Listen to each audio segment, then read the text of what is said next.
कल जो हुआ था उसको पढ़ के फिर बढ़ेंगे आगे। जो अंतिम पैराग्राफ था कल का, कि स्वप्न जगत में भी यही मन सूक्ष्म शरीर को नाच नचाता है। स्थूल शरीर तो थक गया इसकी कृपा से, किंतु मन शांत रहने वाला नहीं। उसने प्रवेश किया स्वप्न जगत में और मनमानी करने लगा सूक्ष्म शरीर के साथ। इस स्वप्न जगत में बुद्धि का प्रवेश नाम मात्र के लिए कभी कभी होता है। जो कार्य मन स्थूल जगत में न कर पाया किसी कारणवश, उसे वह स्वप्न जगत में करता देखा जाता है। जिस कार्य को मन पसंद करता है उसे वह बड़े उत्साह से करता है, उसके परिणाम की ओर ध्यान नहीं देता है तभी जब बुद्धि उसकी सहायक होती है।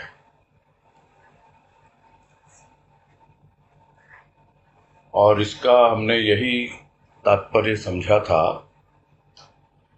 मन के खेल जो चल रहे हैं, गुरुदेव समझा रहे हैं, और मन पे ही ज्यादा फोकस किया है पूरे लेख में। अभी भी यही कह रहे हैं कि जब मन स्वप्न जगत में पहुंच जाता है, यानी शरीर जो है वो तो दिन भर के कार्यों के द्वारा थक गया, और अब जब प्राणी निद्रा का आह्वान कर रहा है, नींद को बुला रहा है सोने के लिए, तो धीरे धीरे थकता है शरीर, तो विश्राम में भी आता है।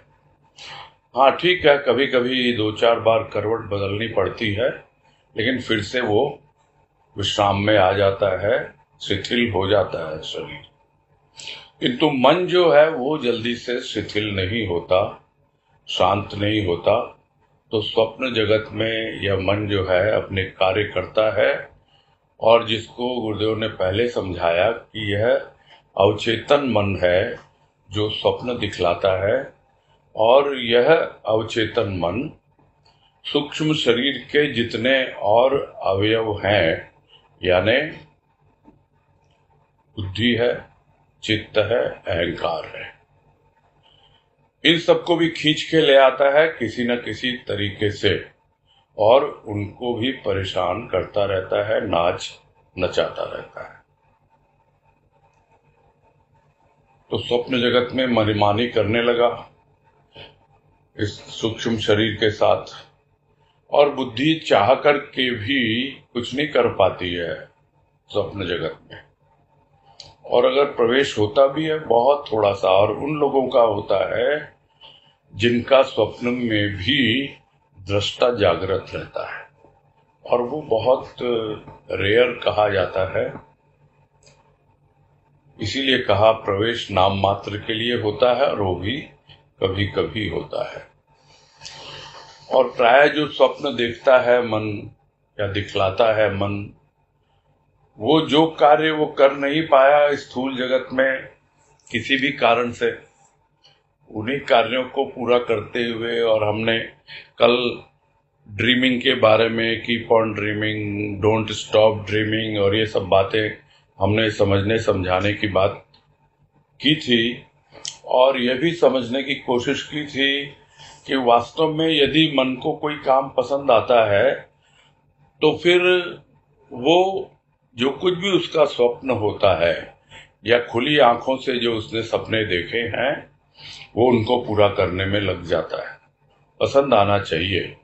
यदि हमें प्रभु की भक्ति पसंद है, उसका सत्संग पसंद है, भजन पसंद है, और भी तरह तरह से जिस रूप में भी हम प्रभु का सुमिरन करते हैं, उसके साहित्य का चिंतन मनन करते हैं, तो अगर हमें पसंद है, मन को उसमें रस मिलता है, तो अपने आप ही हमारा एक और तो उत्साह बना रहता है जीवन में।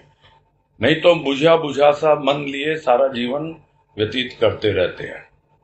तो एक और तो मन में उत्साह बना रहता है, और दूसरी ओर मानसिक शांति बनी रहती है। यह विशेषता है जब मन जो है जिस कार्य को करता है उसको पसंद करने लगे, और पसंद करने लगे और उस कार्य को करता चला जाए। बहुत से कार्य हम करते तो है लेकिन पसंद नहीं करते, किंतु करते करते जब हम उसका परिणाम देखते हैं तो हमें वो कार्य पसंद आने लगता है कि हाँ भाई, सत्संग करते हैं उसका अच्छा परिणाम है, प्रभु का सुमिरन करते हैं अच्छा परिणाम है। तो ये सब बातें मन को समझ में नहीं आएंगी, ये बुद्धि उसको समझाएगी कि भाई परिणाम की ओर ध्यान दे, अच्छा कार्य है अच्छा परिणाम होगा, और गलत कार्य है तो गलत परिणाम होगा। और आज कह रहे हैं कि मन की निंदा स्तुति की बातें नहीं कही गई हैं, कुछ बातें कही गई इस मन की गतिविधि के रूप में। मन त्राही त्राही भी करे तो भी मन उसकी, तन त्राही त्राही भी करे तो भी मन उसकी एक भी नहीं सुनता। मन मान सम्मान का बड़ा भूखा है, जहां उसका मान नहीं वहां भूल कर भी जाना नहीं चाहता, चाहे बुद्धि उसे अनेक बार समझाए। कार्य बनता है जब मन बुद्धि का सहयोग प्राप्त कर अहंकार शून्य हो कार्य करता है। तन को तो यह मन अनेक बार तंग करता ही रहता है, किंतु कभी कभी यह मन भी तंग हो जाता है भीतर बाहर के विचारों से। इस पैराग्राफ में कई तरह की बातें आई हैं, और जिसको कहा जाए कि एक सिलसिलेवार गुरुदेव ने समझाने की कोशिश की है कि जितनी बातें अभी तक हम कर रहे हैं मन के बारे में, तो हम यह नहीं कह रहे हैं कि मन जो है एकदम खराब ही होता है या मन जो है उसकी हम बुराई ही किए जाएं, ऐसा भी नहीं है। क्योंकि बीच में भी कहा कि यह मन ही तो है जो अगर अपना ठान ले और अपना दृढ़ संकल्प कर ले तो मोक्ष की प्राप्ति भी कर सकता है यह मन। हाँ ठीक है, इसके लिए उसे बाकी तीनों यानी चित्त का, बुद्धि का और अहंकार का सहयोग चाहिए। तो जो बातें कही गई यह नहीं कि सिर्फ मन की निंदा की जा रही हो, ये पूरी गतिविधि जो मन की होती है उसको समझने के लिए अब तक जो पूरे लेख में गुरुदेव ने बतलाया है, और यह भी बतलाया है कि चाहे कितना ही शरीर मन को भूलता रहे, त्राही त्राही का मतलब कष्ट के मारे मरा जा रहा है यह शरीर, किंतु मन जो है उसे जरा भी दुख नहीं हो रहा है, सुनता ही नहीं है उसकी वो। फिर समझा रहे हैं कि बहुत भूखा है यह मन मान सम्मान का। और जो बात पहले भी आई थी कि जो अहंकार है जिसको तीसरे तल्ले पे होना चाहिए, वो जब स्थूल में खेलने लगता है और हमारा मन भी स्थूल में आ जाता है तो यह मन मान सम्मान का भूखा हो जाता है। यानी कोई मेरी प्रशंसा करे, कोई मेरी तारीफ करे, क्योंकि हर कोई अपने आप को कुछ न कुछ तो समझता ही है, किसी न किसी रूप में तो प्रत्येक प्राणी को अहंकार होता ही है, इसमें कोई संदेह नहीं है। और वो अहंकार का प्रदर्शन स्थूल में ही ज्यादा करना चाहता है और उसके लिए मन उसे प्रेरित करता है। क्यों? क्योंकि मन जो है मान सम्मान का बड़ा भूखा होता है। उसे मान मिले, सम्मान मिले, मन को मिले, थोड़ा सा कुछ अच्छा भजन गा लिया, मन चाहता है लोग उसकी प्रशंसा करें, तारीफ करें, अरे देखो कितना सुंदर भजन तुमने गाया। थोड़ा सा कुछ अच्छा वाणी का विश्लेषण कर लिया, तब मन चाहता है कि लोग उसकी बड़ाई करें। तो ये सब चीजें दुनियादारी में ही नहीं होती हैं, सत्संग में भी होती हैं, और हमें अपने मन को समझना बहुत आवश्यक है। कि आखिर हमारे मन के साथ क्या घटित हो रहा है। भूखा है, और जहां उसका मान नहीं, सम्मान नहीं, यानी कोई उसको मानता नहीं, कोई महत्व नहीं देता, कोई उसका सम्मान नहीं करता, तो फिर क्या है, भूल कर भी जाना नहीं चाहता वो, शिष्टाचार वश भी नहीं जाना चाहता।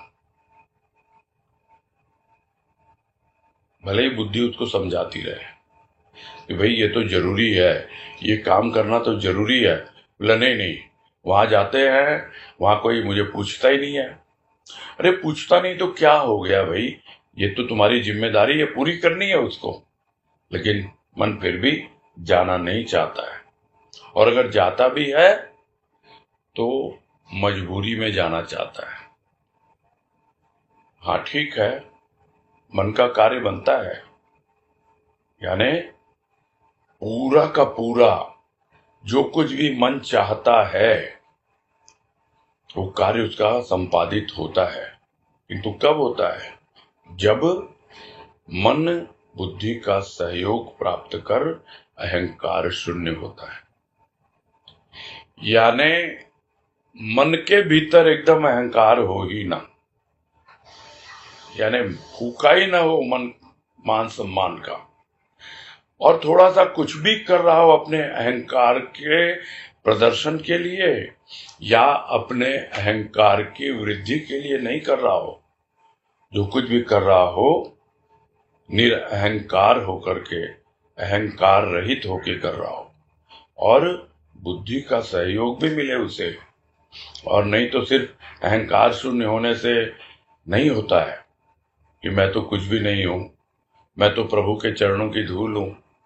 अरे धूल हूं तो कुछ करना तो पड़ेगा ना, कब तक धूल बन के पड़े रहोगे चरणों में। बुद्धि कहती है अब उठ खड़े हो, बहुत दिन हो गया चरणों में पड़े हुए, अपनी जिम्मेदारी समझ। और मन यदि समझता है तब वो उस ओर आगे बढ़ता है, क्योंकि भक्त की तो पहचान ही यही होती है, सच्चे भक्त की, तथाकथित या कहलाने वाले भक्त की नहीं, सच्चे भक्त की यही पहचान है कि उसके भीतर अहंकार होता ही नहीं है। उसने अपना पूरा अहंकार अपने प्रभु के चरणों में डाल दिया, तब जाके उसका कार्य बनता है। यानी धीरे धीरे मन को बुद्धि का सहयोग मिलता है, बुद्धि समझाती है मन को, और मन समझने लगता है जो कुछ उसके लिए उपयुक्त है, जो कुछ उसके धर्म की राह है, और जो उसे मोक्ष प्राप्ति की ओर ले जाएगा। इन सब चीजों पे उसका ध्यान जाता है, नहीं तो बस वो अर्थ और काम, इसी में सारा दिन सारा जीवन खपा देता है। तो कार्य बनता है, यानी कि जीवन लेना सफल होता है, मनुष्य का जन्म सफल होता है, जब मन को बुद्धि का सहयोग मिले और अहंकार शून्य हो जाए प्राणी। अन्यथा तन को तो यह मन बार बार चक्कर कटाता ही रहता है, तंग करता ही रहता है। और जब इसको दिखता है कि तन को छेड़ने से या परेशान करने से कुछ नहीं होता, क्योंकि बेचारा तन भी तो तंग होते होते, बोर होते होते थक गया है, परेशान हो गया है, तो वो ज्यादा रिस्पॉन्ड करता ही नहीं मन को। ऐसी अवस्था में क्या होगा, ऐसी अवस्था में यह मन भी कभी कभी तंग हो जाता है, यानी यह भी परेशान हो जाता है। किससे? भीतर बाहर के विचारों से। जो भी विचार उसके भीतर पहले से हैं और जो विचार बाहर से आ रहे हैं, उन दोनों प्रकार के विचारों से यह मन जो है परेशान हो जाता है, तंग हो जाता है। आगे कह रहे हैं, भीतर के विचार उसके अर्थात मन के पूर्व संस्कार तथा बाहर के विचार जो परिस्थिति उसके सम्मुख वर्तमान में रहती है। इन दोनों का दबाव जब जबरदस्त होता है तो यह भी त्राही त्राही करने लगता है, और ऐसे समय बुद्धि ही इसकी सहायता करती है।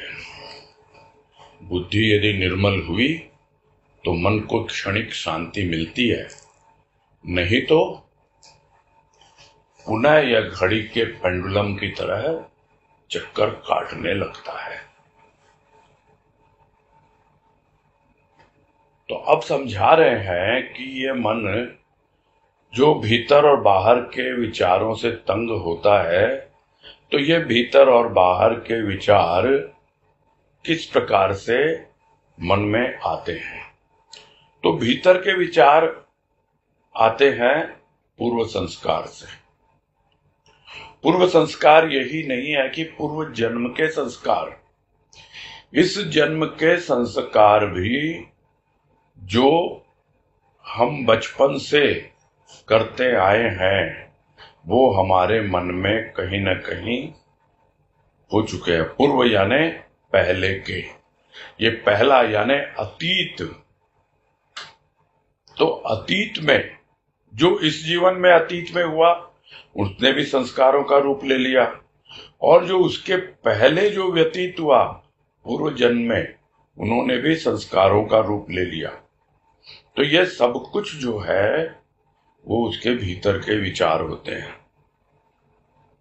और बाहर के विचार, बाहर के विचार वो हैं जो मन जिस परिस्थिति का सामना कर रहा है, देख रहा है, जो उसके सम्मुख वर्तमान में रहती है।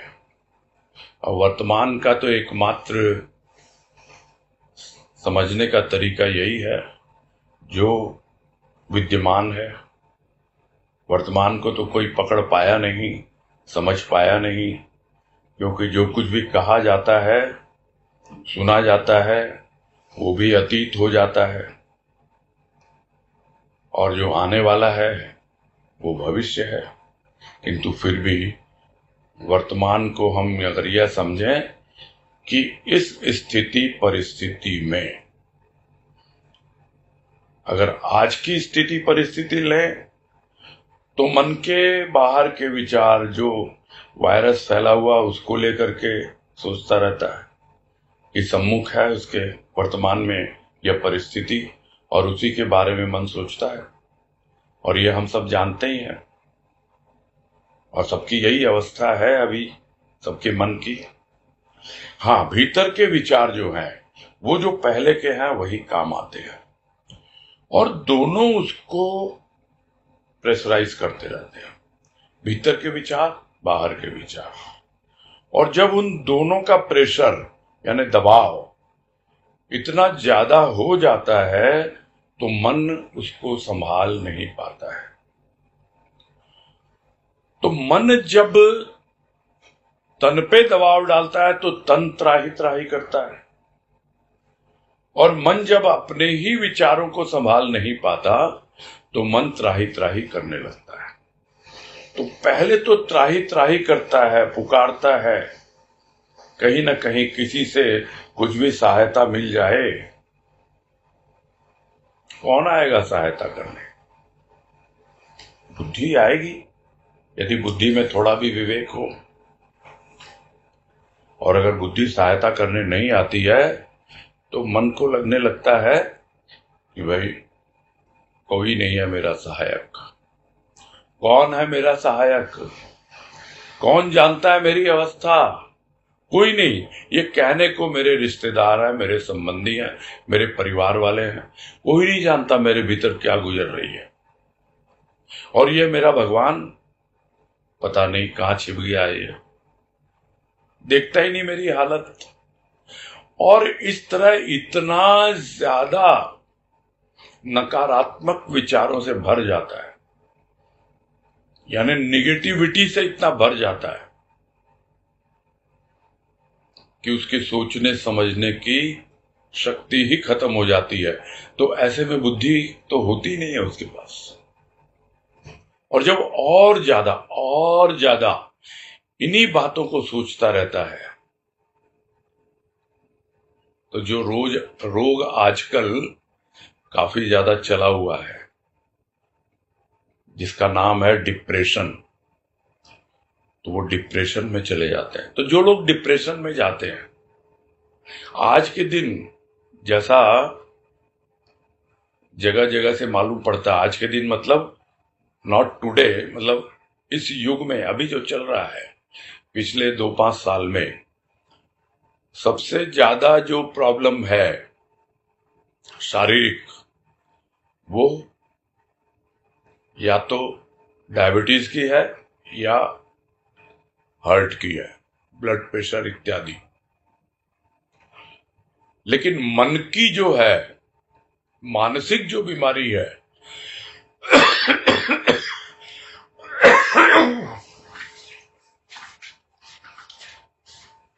वो बीमारी थोड़ा पानी,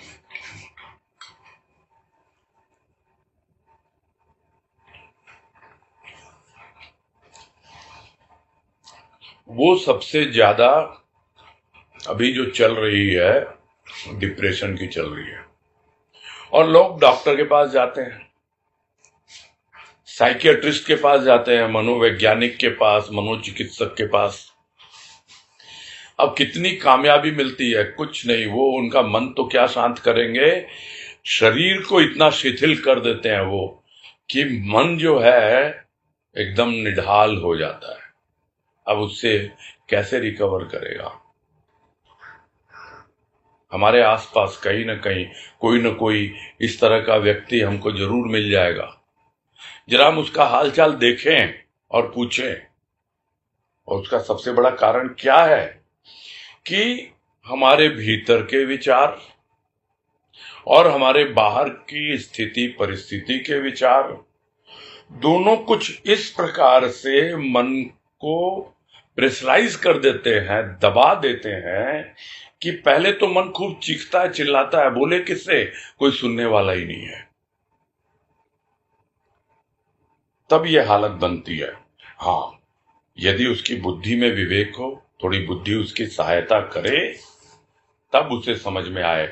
और सिर्फ बुद्धि की सहायता से होगा नहीं, वो बुद्धि भी बिल्कुल निर्मल होनी चाहिए, स्वार्थ परक बिल्कुल नहीं होनी चाहिए। और यदि निर्मल हुई तब जाकर मन को मिलती है शांति, लेकिन वो भी थोड़ी सी देर के लिए, क्षणिक शांति मिलती है। होता है, बहुत से लोग आते हैं सत्संग में, बैठते हैं, कहते हैं हाँ यहाँ तो बड़ी शांति है। तो शांति कितनी देर रहती है? फिर बाहर निकलते हैं, फिर वही दुनियादारी, घर परिवार संसार। मैं ये नहीं कहता कि सबकी यही अवस्था है, लेकिन जैसा दिखाई देता है ज्यादातर लोगों की यही हालत है। शांति मिलती है, बुद्धि भी कुछ न कुछ सहायक होती है, तभी तो सत्संग में आते हैं, तभी तो भक्ति में लगते हैं, किंतु फिर भी अशांति बनी रहती है। थोड़ी देर को शांति मिलती है, फिर अशांत हो जाता है प्राणी। और नहीं तो यही कह रहे हैं कि अगर क्षणिक शांति मिलती है, अगर वो भी न मिले तो मन की क्या अवस्था है कि वह फिर से घड़ी के पेंडुलम की तरह चक्कर काटने लगता है। अब आजकल की जनरेशन को तो मालूम ही नहीं है पेंडुलम क्या होता है। साइंस में भले ही पढ़ा होगा, घड़ी देख के तो समझ में आता ही नहीं है। आजकल तो सब कुछ डिजिटल हो गया है। लेकिन हाँ, हम जैसे लोग जिन्होंने बचपन में या उसके बाद में भी देखा है, घड़ी का पेंडुलम जो हिलता ही रहता है, कभी रुकता नहीं है, और उसमें चाबी भरी जाती है। तो चाबी तो हमारी जो जीवनी शक्ति है, जो हम लेके आए हैं प्राणों में, वो चाबी भरती रहती है इस मन में। और ये मन जो है वो पेंडुलम की तरह बस दाएं बाएं कभी टिकता ही नहीं है, बीच में रुकता ही नहीं है। समझने की बात है ये। अपने आप को देखने की बात है ये। यही कह रहे हैं आगे कि विचित्र है मन, जो मोक्ष तथा बंधन का कारण है। जब शांत रहता है तो प्रसन्न हो ऐसे कार्य करता है बुद्धि की सहायता से कि आश्चर्य होता है कि यह विषयों के पीछे दौड़ने वाला मन आज विषयों को ही अपना दास बना लेता है। ऐसा मन प्रभु भक्तों को ही प्राप्त होता है।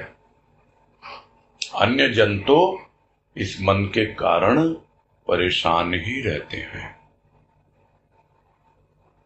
तो मन बड़ा विचित्र है, और ये बात तो पहले भी हो चुकी है, कितनी बार हो चुकी है कि यह मन ही जो है मोक्ष तथा बंधन का कारण है, और ये अब तक हम सबको समझ में आ गया होगा।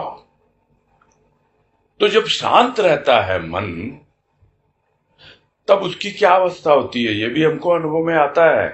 यदि थोड़ी बहुत देर भी, क्षणिक शांति भी हमको अगर मिले और भीतर में मानसिक प्रसन्नता अपने आप आ जाती है, हम शरीर का, स्थूल का जो कुछ भी दुख कष्ट है, परेशानी है, अभाव है, सब कुछ भूल जाते हैं उस अवस्था में।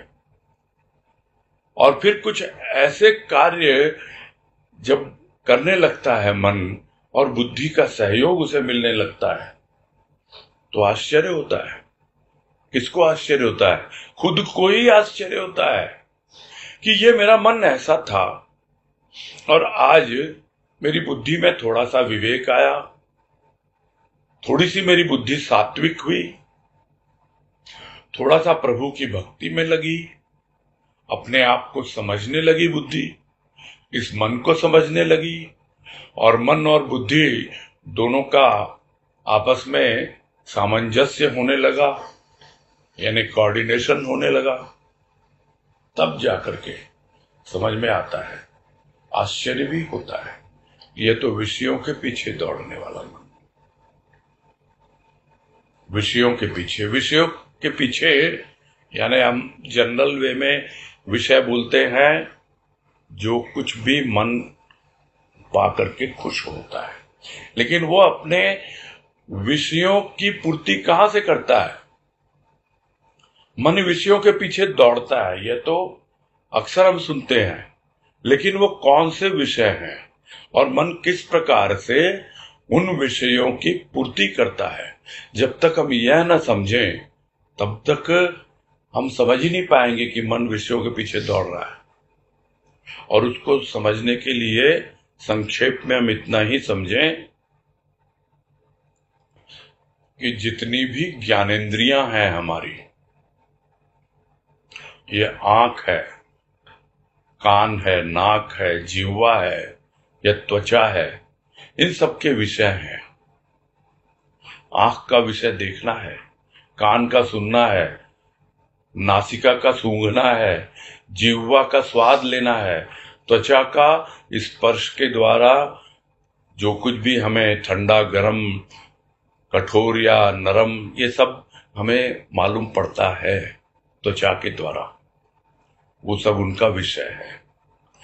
तो इन्हीं पांचों ज्ञानेंद्रियों के द्वारा मन जिस विषय के पीछे भागता है, तब वो उन विषयों में सुख पाता है।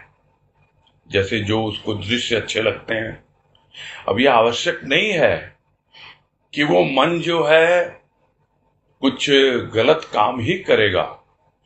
हाँ, जब मन अंतर्मुखी होता है तब उसे समझ में आता है कि मैं विषयों के पीछे भाग रहा हूं और अब मुझे इन ज्ञानेंद्रियों का सही ढंग से सदुपयोग करना है। मुझे अगर देखना है इन आंखों से तो प्रभु की मूर्ति देखनी है, मुझे सुनना है कानों से तो प्रभु के वचन सुनने हैं, मुझे अगर कुछ नासिका से सुगंध लेनी है तो उसकी धूप, उसकी सुगंध, जो भी हमें फूलों की जैसी भी माला की, वो एक ऐसे अपने आप आने लगती है। इसी प्रकार हमारी जितनी भी ज्ञानेंद्रियां हैं, और इसके ऊपर तो एक भजन भी गुरुदेव की कृपा से लिखा गया था, और वो भजन आप लोग चाहें तो सुन सकते हैं। और उसकी पहली लाइन यही है कि प्रभु मैंने तेरे लिए दुनिया भुलाई रे। मैं कोई अपना पब्लिसिटी नहीं कर रहा हूं, कोई प्रोमो नहीं है, ये याद आ गया इसलिए बोल रहा हूं कि प्रभु मैंने तेरे लिए दुनिया भुलाई रहे, मगन रहूं मैं तुझ में यूं ही सुबह शाम। यदि हम प्रभु के लिए दुनिया भुला देते हैं और उसमें मगन रहना चाहते हैं, तो यह जो मन विषयों के पीछे दौड़ रहा है, उन विषयों का किस प्रकार से रूपांतरण हो, यानी ट्रांसफॉर्मेशन हो, यह उस भजन में वर्णन किया गया है। तो जो विषयों के पीछे दौड़ने वाला मन आज विषयों को ही अपना दास बना लेता है। कब? जब वो मन स्वयं प्रभु का दास हो जाता है। जो मन प्रभु का दास नहीं है वो हमेशा उदास रहता है, और जो मन प्रभु का दास हो जाता है उसका रूप बदल जाता है, विषयों का रूप बदल जाता है। अब वो विषयों का दास नहीं, अब विषय उसके दास हो गए। तो ऐसा मन जो होता है वो प्रभु भक्तों का ही होता है। तभी भक्त कह पाता है तेरे लिए दुनिया भुलाई मैंने, अब बस तुझ में ही मगन रहना चाहता हूं। और अन्य जनों की क्या बात की जाए, वो तो पूरा लेख भरा हुआ है इसी से गुरुदेव का, कि वो तो मन के कारण परेशान ही रहते हैं, जो प्रभु के भक्त हैं और बिल्कुल निस्वार्थ और निरअहंकार भाव से प्रभु की भक्ति करते हैं। उन्हीं लोगों को ऐसा मन प्राप्त होता है जो विषयों के पीछे नहीं दौड़ता, बल्कि विषयों को अपना दास बनाता है। यानी विषय आते हैं उसके पास, बोल तुझे क्या खाना है, क्या स्वाद चाहिए, बोले मुझे तो प्रभु का प्रसाद चाहिए। बोल तुझे क्या सुनना है, हाँ मुझे तो प्रभु की वाणी सुननी है। तो इस प्रकार से जितनी भी ज्ञानेंद्रियां हैं वो सब की सब अंतर्मुखी हो जाती है और अपने आप में खुद को समेट लेता है मन। अन्यथा बहिर्मुखी हो, दौड़ता रहता है, वर्तमान परिस्थिति के हिसाब से त्राही त्राही करता रहता है। भीतर के संस्कार, बाहर के संस्कार, बाहर की स्थिति परिस्थिति सब इतना ज्यादा वो प्रेशराइज हो जाता है कि उसको समझ में ही नहीं आता कि मैं करूं तो क्या करूं। किंतु हाँ, जब हम भक्तों का जीवन देखते हैं तब हमें समझ में आता है कि इनका मन तो अब विषयों में आनंद नहीं लेता, यह मन तो अब अपने भीतर में प्रभु के प्रेम और भाव का आनंद लेने में मग्न है। तो इसके साथ ही ये लेख अपना संपूर्ण होता है, और आगे बढ़ने से पहले कुछ एक बातें मैं कहना चाहूँगा, और वो ये है कि आज जो अभी समय बचा हुआ है 2 बजे तक के बीच में, उसमें हम आज जो हुआ है उसके संदर्भ में बातें करेंगे, और एज यूजुअल प्रेफरेंस उनको दिया जाएगा जो कम इंटरेक्ट करते हैं, यानी जो बहुत कम ही आगे बढ़ के बोल पाते हैं। हाँ ठीक है, वैसा कोई नहीं हुआ तो दूसरों को भी मौका मिलेगा, क्योंकि बहुत बार ऐसा भी होता है कुछ लोग पूछने से झिझकते हैं, और झिझकते हैं या ऐन वक्त पर उनके मन में कोई प्रश्न नहीं आता है, इसलिए भी बोल नहीं पाते हैं। उसके लिए भी उपाय बताऊंगा मैं थोड़ी सी देर में। अभी मेरा इतना सा ही कहना है कि आज जो हुआ उसके बारे में प्रश्न करें, और अगली बार यानी कल हम इस पूरे लेख पर इसी पर आधारित जिज्ञासा, प्रश्न या कुछ भी कह लें, उस पर हम आएंगे। और मैं सबसे अनुरोध करूंगा, रिक्वेस्ट करूंगा, और रिक्वेस्ट ही नहीं, अनुरोध ही नहीं, आग्रह करूंगा, यानी जोर दे के कहूंगा कि आप सबने जो कुछ भी समझा है उससे संबंधित कहीं कोई आपको संशय हो और अपना नोट करके रखें। अभी पूरा दिन आपके हाथ में है, आप अपना एक कागज में नोट करके रखें।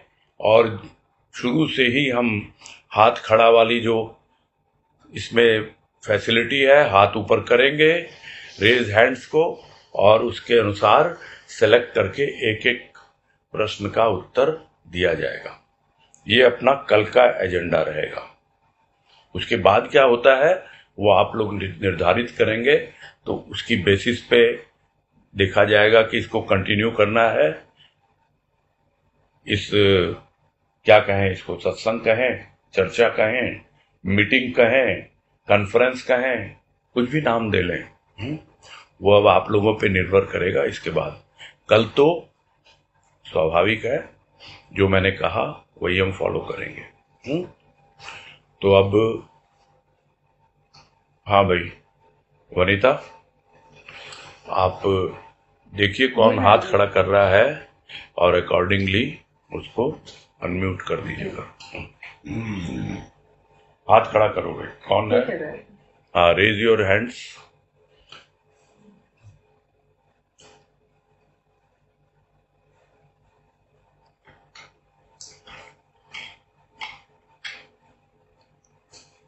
क्या समझ में नहीं आया क्या?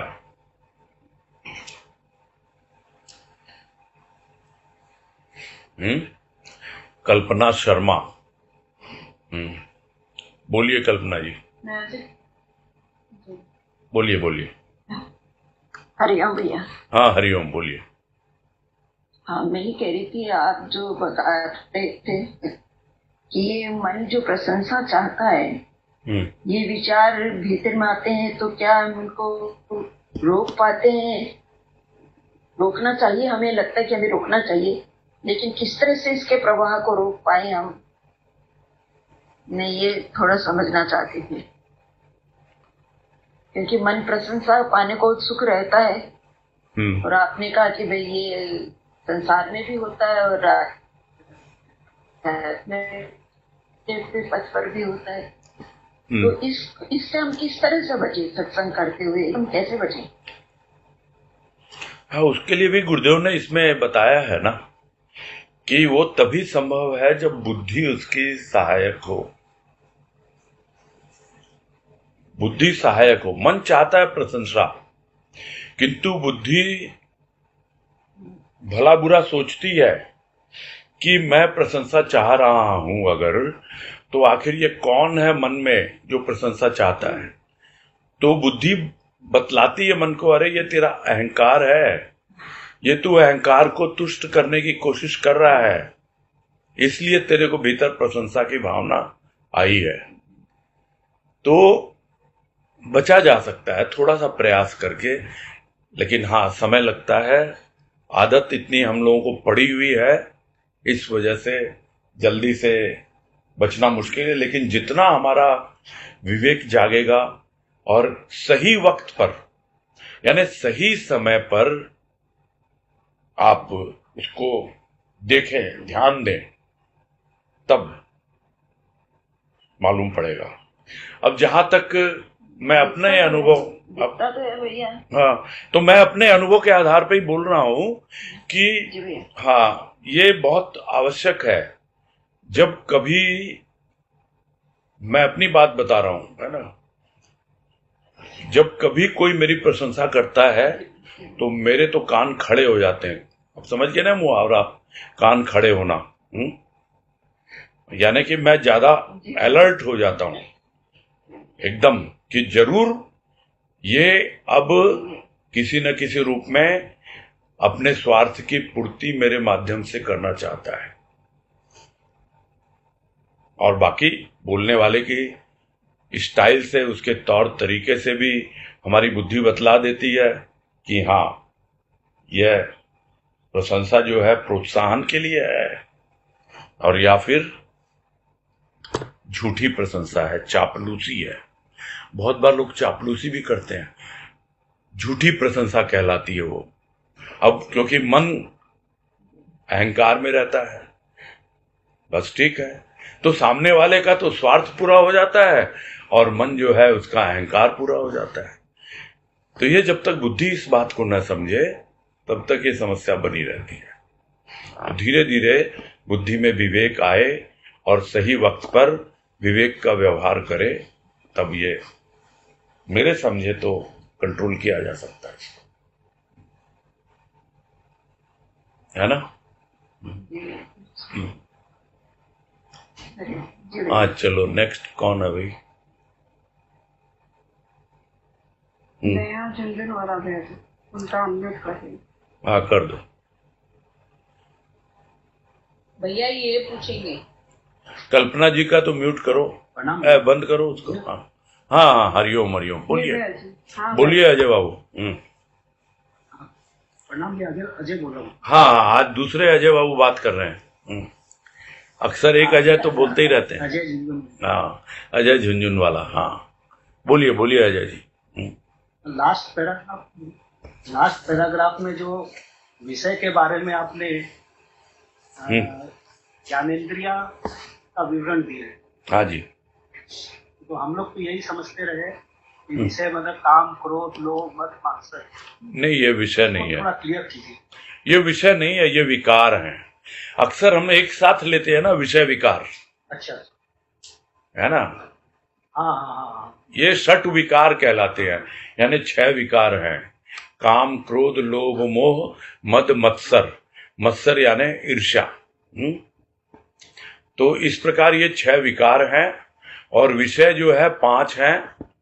जो 5 विषयों की बात हुई, जो 5 ज्ञानेंद्रियां हैं, उनके अपने अपने विषय है, जिनकी बात हुई कि आंख का विषय देखना, कान का सुनना, वगैरह वगैरह। इसको दास कैसे बना लेते हैं भैया? दास ऐसे बनाते हैं, अंतर्मुखी हो जाएगा।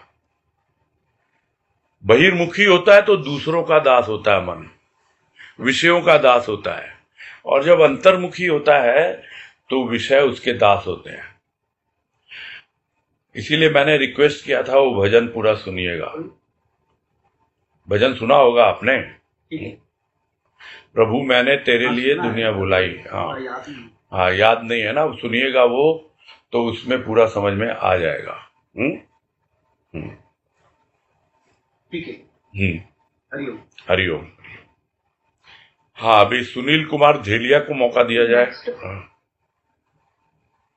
ठीक है। हाँ, हेलो। हाँ बोलो सुनील। हेलो। हाँ हाँ सुन रहा है, बोलो बोलो। मेरा स्टार्टिंग जहाँ से हुआ था, हाँ, स्टार्टिंग जहाँ से हुआ था, स्वप्न जगत में भी कि मन सूक्ष्म शरीर को नाचना चाहता है, उसमें जो दृष्टा का वृत्तांत आया था, भैया ये दृष्टा मतलब क्या हुआ यहाँ पर? दृष्टा का थोड़ा सा बताइए ना, इसमें कौन दृष्टा हुआ यहाँ पर अंदर? दृष्टा तो सूक्ष्म और स्थूल दोनों को देखता है, वो दृष्टा है। दृष्टा स्थूल में आ जाता है। सबके भीतर है दृष्टा, देख रहा है वो। हम सोचते हैं आंखें देख रही हैं, आंखें नहीं देखती हैं। आंखें तो एक खिड़की है बस, देखने वाला तो कोई और है पीछे। समझ में आई बात? जब हम कुछ देखते हैं, दृश्य देखते नहीं हैं, भैया अभी जब हम कोई दृश्य देखते हैं, आंखों के सामने कोई भी दृश्य ले लो तुम, वो दृश्य देखते हैं तो सामने क्या है? हमारे दृश्य है। किसके सामने है? दृष्टि के सामने है। दृष्टि यानी आंख के सामने है। और उसके पीछे कौन है? उसके पीछे है दृष्टा। यानी दृष्टा, दृष्टि और दृश्य, तीनों चीजें जब तक नहीं हो तब तक बात नहीं बनती है। यानी दृश्य तो है, दृष्टि भी है, लेकिन अगर दृष्टा वहां नहीं है तो हम देख नहीं पाएंगे। हमारी आंखों के सामने कितने ही दृश्य हैं, आंख भी है और दृश्य भी है, किंतु हमारे पीछे जो देखने वाला है वो उसको देख नहीं रहा है, तो होते हुए भी वो नहीं है। तीनों का जब संयोग होता है, जुड़ते हैं तीनों, तब जाकर के ही बात बनती है। तो दृष्टा तो हर अवस्था में रहता ही है, चाहे स्थूल हो चाहे सूक्ष्म हो। अब जो बात यहां कह रहे हैं ना स्वप्न जगत की, स्वप्न जगत में जो दृष्टा होता है वो कोई का ही जागृत होता है। यही कह रहे हैं, कभी कभी बुद्धि नाम मात्र के लिए प्रवेश करती है और वो उनका ही कर पाती है जिनका दृष्टा स्वप्न में जागृत होता है। नहीं तो हम स्वप्न में पूरी तरह हमारा अवचेतन यानी जो सबकॉन्शियस है उसी को वही चलाता है और वही पूरे सूक्ष्म शरीर के जो दूसरे और अवयव हैं यानी कि बुद्धि है, चित्त है, अहंकार है, उनको प्रभावित करता रहता है। ये कहने का मतलब है यहाँ पर गुरुदेव का, है ना। हाँ, दृष्टा है, हर अवस्था में है, स्थूल में भी है, सूक्ष्म में भी है, सब जगह है वो। आप जरा अनुभव करके देखो ना, जब कभी भी आप आंख बंद करके कुछ देख रहे हो तो क्या देख रहे हो आप? तो लोग अक्सर बोलते हैं हम लोग तो आंख बंद करते हैं, हमको तो अंधेरा दिखाई देता है। तो ठीक है, बाहर की आंखों से तो अंधेरा दिखेगा क्योंकि आंखें बंद हो गई हैं, लेकिन यदि आपको भीतर की आंखें हैं तो आपको मन में चलते हुए विचार दिखाई देंगे।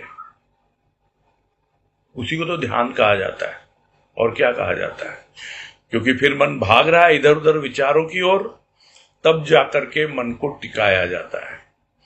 तो इस तरह से बात आगे बढ़ती है ना। क्लियर हो गया?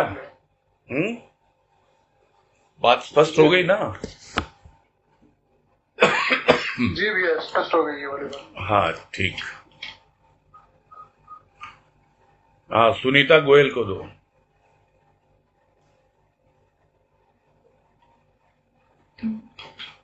नमस्ते अंकल, मैं आकांक्षा।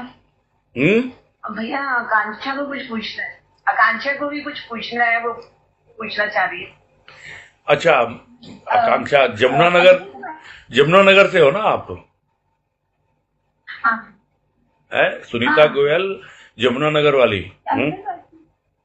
है? हाँ अंकल। हाँ बोलो। हाँ अंकल, बोलो। अंकल ये पूछ रही थी कि जैसे बहुत बच्चे होते हैं, बॉडी इन्वायरमेंट जैसे कुछ भी चेंज नहीं, मतलब हमें किसने कुछ नहीं बोला, जैसे मेरा मन बहुत मतलब बाहर का खुद भी किसने कुछ बोला नहीं है, पर खुद अपने मन अचानक से गुस्सा, कोई पता नहीं, कोई बात भी नहीं हुई किसी से, अचानक से बहुत उदास भी हो जाएगा। तो उससे क्या होता है कि हम लोग दिमागी तौर पे डिस्टर्ब रहने लग जाते हैं या फिर बहुत थकने लग जाते हैं बहुत ज्यादा। तो इन सब चीजों को कंट्रोल कैसे किया जाए अंदर से, कि हो रहा है समझ में नहीं आ रहा, मतलब कि क्यों ऐसा चीज। भक्ति करो, भक्ति, यही तो लास्ट पैराग्राफ में बताया है। प्रभु की भक्ति करो, उसके भजन में लगो, अपने आप को समझो और साथ ही साथ सही दिशा में आगे बढ़ो। जो हमारा जो सबकॉन्शियस माइंड है ना, अवचेतन मन जिसको कहते हैं, उससे प्रभावित होता है हमारा चेतन मन। ये सब बातें आई है, आपने पूरा सुना है कि नहीं मुझे नहीं मालूम। जो चल रहा है पिछले 10 दिन से, आज 10वां दिन है इसका, आज संपूर्ण हो रहा है। तो जो बातें आई हैं अब तक, उसमें बहुत अच्छे से गुरुदेव ने बताया है कि यह जो अवचेतन मन है यह संस्कारों से प्रभावित रहता है। तो आप बोले ना, कभी तो ऐसा हो जाता है, कभी वैसा हो जाता है, ये संस्कारों के कारण ऐसा होता है। और ये आज भी बताया कि कुछ तो बाहर की परिस्थिति और कुछ भीतर के संस्कार, ये दोनों मिलकर के ही मन को इतना प्रेशराइज कर देते हैं, दबाव में ले आते हैं कि मन जो है परेशान हो जाता है, और ज्यादा दबाव पड़ता है तो त्राही त्राही करने लगता है। ये है इसकी वजह। और बचने के लिए तो सीधा सीधा रास्ता है जो अंतिम पैराग्राफ में बताया कि प्रभु की भक्ति में लगे और निष्काम भाव से निस्वार्थ होकर के भक्ति करें, तब जाकर के हाँ हमको समझ में आएंगी बातें। ठीक है, क्लियर हुआ? Thank you uncle. हाँ कोई बात नहीं। हाँ अंकल। ठीक है, ओके ओके। हाँ भाई, अब उषा आईफोन में मेरे ख्याल से वही है अजय बंसल जी। या उषा है, कौन है? खोल दो, म्यूट खोल दो इनका। हाँ बोलिए, बोलिए अजय जी। हाँ भैया, हाँ आपने सुनने की एंकर सुनने की होना चाहिए। ये कौन उषा बोल रही? मन को लगता है हाँ। कि मान सम्मान ना मिले तो भी चलता है। मतलब मन उसके पीछे नहीं रहता है, फिर भी कहीं पे कोने में लगता है कि अहंकार है, तो वो अहंकार को सुनने की स्थिति में कैसे बदले?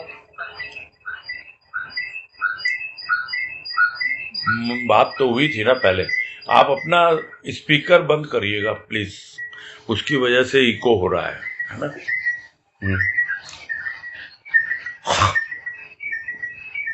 उसमें ये कहना चाह रहे हैं कि मन में जो गंदगी है वो दूर हो, मन का मैल दूर हो,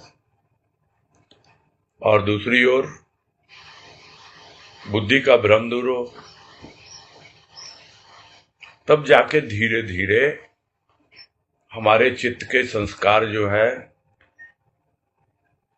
वो गुरुदेव की कृपा से भक्ति करते करते हल्के पड़ेंगे। अहंकार का नंबर तो बहुत बाद में आता है।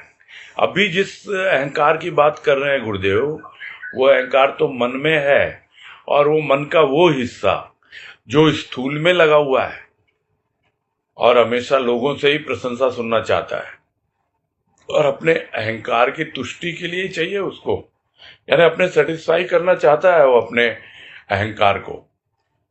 अहंकार तो है, आप तो इस तरह बोल रहे हो जैसे बहुत थोड़ा सा अहंकार है।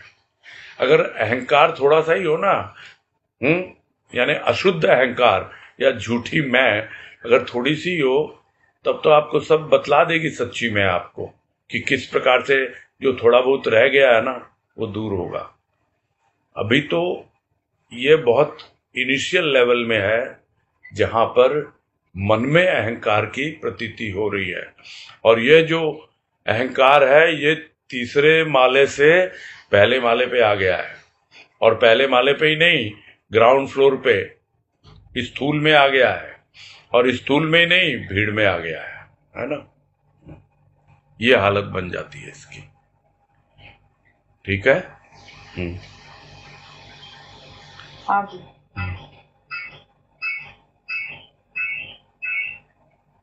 हाँ अनीता तुलसियान, खोलो, म्यूट खोलो भाई इसका। हाँ बोलिए। भैया प्रश्न तो दो मन में आ रहे हैं। एक तो ये कि जो दृष्टा की बात हुई, तो जो स्वप्न में जो दृष्टा जो स्वप्न देख रहा है वो भी तो दृष्टा ही देख रहा है। बिल्कुल देख रहा है। वक्त बिल्कुल सोए हुए हैं हमारा तो जो देखने वाला तो दृष्टा ही है। हाँ वो तो देखो क्या है, वो दृष्टा जो देख रहा है उस दृष्टा का रूप अलग है, और जो जागा हुआ दृष्टा होता है उसका रूप अलग है।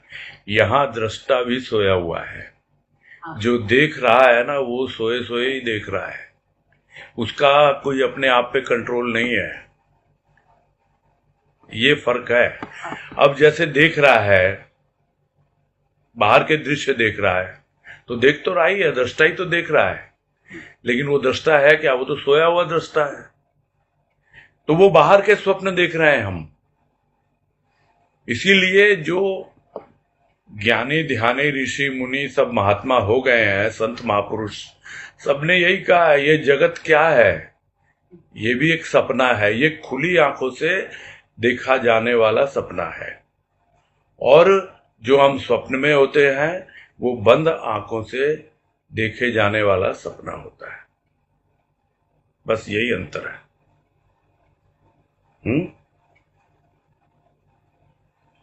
सपना तो सब जो स्थूल जगत में जो खुली आंखों का सपना है उसमें तो फिर भी हमारा कंट्रोल है, लेकिन वहां पर जो वहां कंट्रोल नहीं है। हाँ जी, वही तो मैंने कहा ना, दृष्टा सोया हुआ है। वो दृष्टा भी सोए सोए, यानी वो दृष्टा जो है उसमें चेतना नहीं है, वो भी अवचेतन ही है।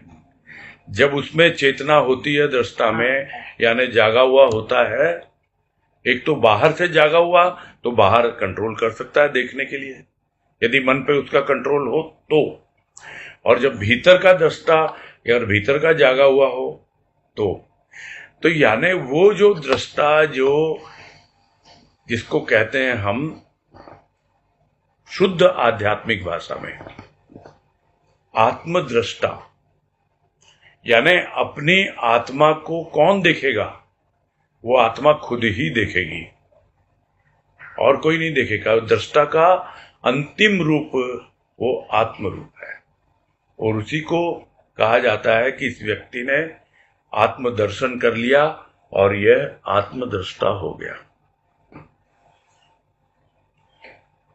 समझ में आ रही बातें? तो दृष्टा तो सब जगह है, चेतन में भी है, अवचेतन में भी है, अचेतन में भी है, सब जगह है। दृष्टा तो आत्मा में भी है, दृष्टा जो है स्थूल में भी है। तो जितने भी धरातल है सब जगह है दृष्टा। हाँ, जब पूरी तरह से दृष्टा लोप हो जाएगा तो वो साक्षी में समा जाएगा। ये बातें आप लोगों से हो चुकी है, मैं ये टॉपिक देना नहीं चाहता था, लेकिन फिर भी मुंह से निकल गया, नहीं तो लोग अब उसी पे अब सोचने लगेंगे, क्योंकि अन्यथा हम लोग प्रायः साक्षी को और दृष्टा को एक ही बोलते हैं। साक्षी भाव, दृष्टा भाव एक ही लेते हैं, लेकिन दोनों में अंतर होता है। जब दृष्टा कुछ भी नहीं देखता, क्योंकि दृष्टा को देखने के लिए दृश्य चाहिए, जो बात अभी हो रही थी, और दृग चाहिए, आंखें चाहिए देखने के लिए। स्थूल दृश्य के लिए स्थूल आंखें, सूक्ष्म दृश्य के लिए सूक्ष्म आंखें। तो दृष्टा तो है लेकिन सूक्ष्म आंखें नहीं है। तो स्वप्न जो देख रहा है वो सोए सोए देख रहा है वो। तो इसलिए जब तक भीतर की आंखें नहीं खुलती हैं तब तक भीतर का दृष्टा नहीं जागता है। और वो दृष्टा जब तक अपने स्थान पे नहीं आ जाता और अपने आप को साक्षी में नहीं समा देता, तब तक दृश्य का, यानी दृश्य जगत, चाहे बाहर या भीतर, और स्वयं दृष्टा, तो सबसे पहले तो दृश्य और दृष्टि दोनों दृष्टा में समाते हैं, और उसके बाद दृष्टा भी साक्षी में समा जाता है। ये बड़ा टिपिकल है, इसलिए मैं इसको बोलना नहीं चाहता था, लेकिन फिर भी आपने बात छेड़ी तो बोल दिया है। ये बहुत गंभीर विषय है और बड़े हाई लेवल की चीज है ये। चलो, अब अपना समय भी पूरा होने वाला है ना? ठीक है, हो गया आपका, हो गया ना क्लियर है? हाँ अनीता जी, पूरा हो गया आपका? ये तो हो गया। हाँ, ये प्रश्न तो हो गया, एक प्रश्न और था। अब वो और नहीं, अब 2 बज चुके हैं। कल करिएगा, कल का पूरा दिन प्रश्नों के लिए रखा गया है ना? कल जो 1 घंटा है पूरा चर्चा होगी, प्रश्नोत्तर होंगे, और इसी जो तन और मन अब तक हुआ है उसमें जो भी बातें आई हैं उससे संबंधित वो कल के लिए हम रखें, और नोट करके रखें सभी, क्योंकि ऐन वक्त पे हम भूल जाते हैं बहुत बार बातें। नोट करके रखें, सामने रखें, और जिस प्रकार से मौका मिलेगा, और ये स्वाभाविक है, अक्सर आप लोग सुनते हो मेरे मुंह से कि उन्हीं को मौका देता हूं पहले जिनसे मेरी बातें कम होती है ना, चर्चा कम होती है जिनसे। ठीक है, फिर अब सबको अनम्यूट कर दीजिए वनीता, और पूरा करेंगे आप। ठीक है, पूरा करते हैं हम। हरिओम।